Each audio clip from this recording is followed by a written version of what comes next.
Assalamualaikum dan salam Sarawakku sayang, bersama saya Lia Amira Anarigos. Tumpuan berita, Raja Permaisuri Agong Tunku Azizah Aminah Maimunah Iskandariah selamat tiba di Sarawak untuk melakukan lawatan rasmi selama 2 hari. Keberangkatan tiba baginda di lapangan terbang antarabangsa Kuching disambut oleh isteri Premier Sarawak Puan Sri Dato' Amar Jumaani Tun Tuan Kubujang, Menteri Pembangunan Wanita, Kanak-kanak dan Kesejahteraan Masyarakat Datuk Sri Fatimah Abdullah dan Timbalan Menteri di Jabatan Premier Sarawak Undang-Undang Perjanjian Malaysia 1963 dan Perhubungan Negeri Persekutuan Datuk Sharifah Hasidah Said Aman Ghazali. Mengikut jadual, Raja Permaisuri Agong berkenan untuk melawat Galeri Songket dan Keringkam di Jalan Masjid dan seterusnya merasmikan galeri tersebut pada pukul 3 petang. Seterusnya pada sebelah malam, Raja Permaisuri Agong akan menghadiri majlis santapan di Dewan Undangan Negeri Dun Sarawak bersama tetamu-tetamu kenamaan negeri. Laporan pada sebelah petangnya, Raja Permaisuri Agong Tunku Azizah Aminah Maimunah Iskandariah melawat dan merasmikan Galeri Songket dan Keringkam di Jalan Masjid Kuching pada Isnin. Hadir sama mengiringi rombongan baginda adalah isteri Premier Sarawak Puan Sri Dato' Amar Jumaani Tun Tuan Kubujang, Timbalan Menteri di Jabatan Premier Sarawak Undang-Undang Perjanjian Malaysia 1963 dan Perhubungan Negeri Persekutuan Datuk Sharifah Hasidah Said Aman Ghazali dan Timbalan Setiausaha Kerajaan Negeri Sarawak Transformasi Prestasi dan Penyampaian Perkhidmatan merangkap pengerusi All Kuching Smart Heritage OKSHI Datuk Dr. Sabariah Putih.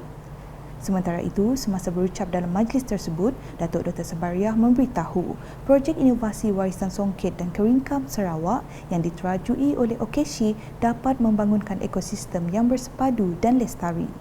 Menurutnya, selain itu, ia juga meningkatkan sosioekonomi penduduk setempat dan menjana peluang pekerjaan kepada penduduk setempat dan pada masa yang sama melindungi, memelihara dan memelihara produk warisan yang bernilai ini.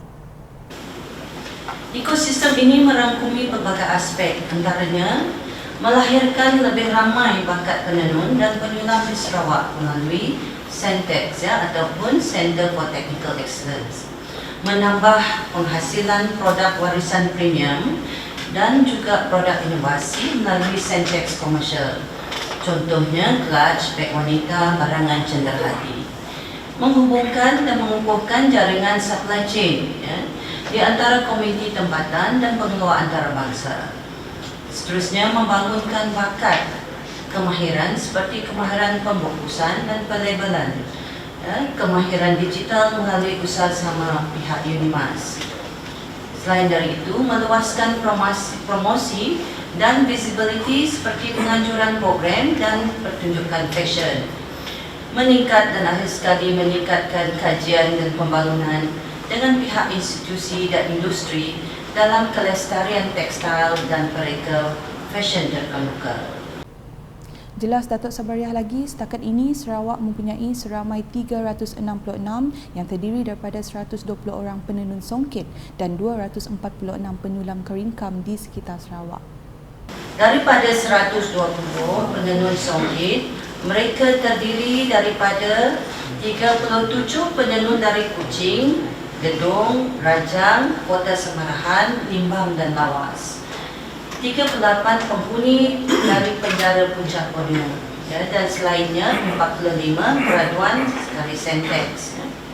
Daripada 246 penyulam keringkam, mereka terdiri daripada 32 penyulam dari Kuching dan Pedawan dan 214 graduan Centex.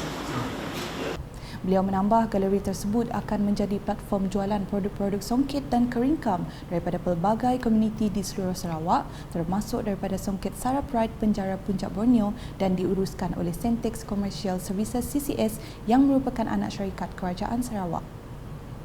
Berita selanjutnya, Kerajaan Sarawak sentiasa memberi perhatian kepada pembangunan sektor industri aquakultur di negeri ini agar dapat memenuhi pasaran tempatan dan ekspor. Menteri Pemodenan Pertanian dan Pembangunan Wilayah Sarawak Manred, Datuk Seri Dr. Stephen Rundi Utom berkata, terdapat permintaan yang tinggi untuk ketam bakau khususnya soft shell crab, namun bilangan pengusahanya amat rendah.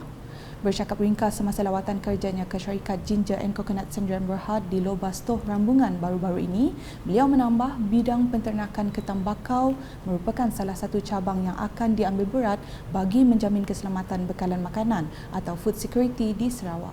Difahamkan setakat ini, syarikat Ginger and Coconut Sdn Bhd mempunyai 2 ladang di Lobar Store dan di Telaga Air dengan sebanyak 46 kolam. Daripada jumlah itu, 29 kolam digunakan untuk mengkultur ketam bakau bagi menghasilkan ketam yang berkualiti tinggi. Seterusnya laporan di Mukah. Tradisi kaul serahang kakan, upacara ritual unik kaum Melanau kembali diadakan dengan pematuhan prosedur operasi standard SOP yang ditetapkan susulan penularan COVID-19.